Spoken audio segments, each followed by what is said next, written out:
ನಮಸ್ಕಾರ.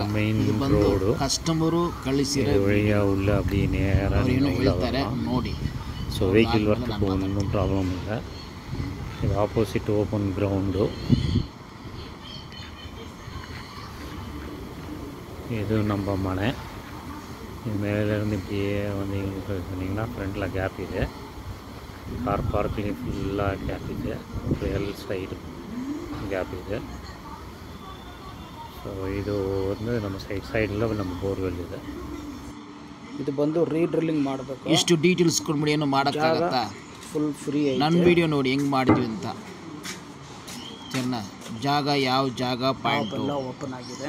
ಐಟಿ ಹೆಂಗಿದೆ, ಈ ಕಾಂಪೌಂಡ್ ಓಡಿದ್ರೆ ಸರಿನಾ? ಈ ಕಾಂಪೌಂಡ್ ವಾಲು ಓಡಿಬೇಕು.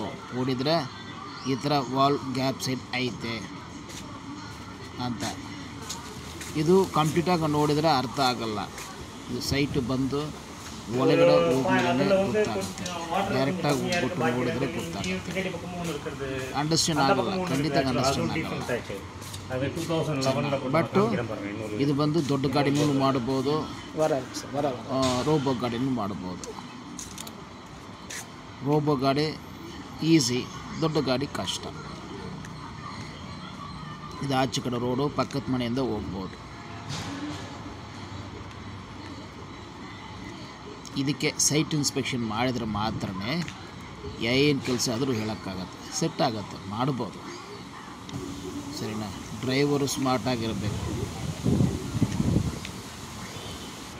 ಇದು ಬಂದು 1000 ಫೀಟ್ ಆಲ್ರೆಡಿ ಡ್ರಿಲ್ ಮಾಡಿದ್ದಾರೆ. ಇನ್ನೊಂದು 200 ಫೀಟ್ ಡ್ರಿಲ್ ಮಾಡಬೇಕಂತ ಅವರು ಇದು ಮಾಡ್ತಾರೆ. ಸರಿನಾ? ಏರ್ ಪಾಸಿಂಗ್ ಆಗಿದೆ ಅಂತ ಹೇಳ್ತಾ ಇದ್ದಾರೆ. ಏರ್ ಪಾಸಿಂಗ್ ಆಗಿದ್ದರೆ ಡ್ರಿಲ್ ಮಾಡೋದು ಕಷ್ಟ. ಸೊ ಅವರು ಮಿನಿಮಮ್ ಚಾರ್ಜಸ್ ಕೊಟ್ಟೇ ಕೊಡಬೇಕು. 10.5 ಫೀಟ್ ಬೈ ಚಾನ್ಸ್ ಬೇರೆ ಪಾಯಿಂಟ್ ಸಿಕ್ಕಿದ್ರೆ ಏನು ಮಾಡ್ತಾರೆ?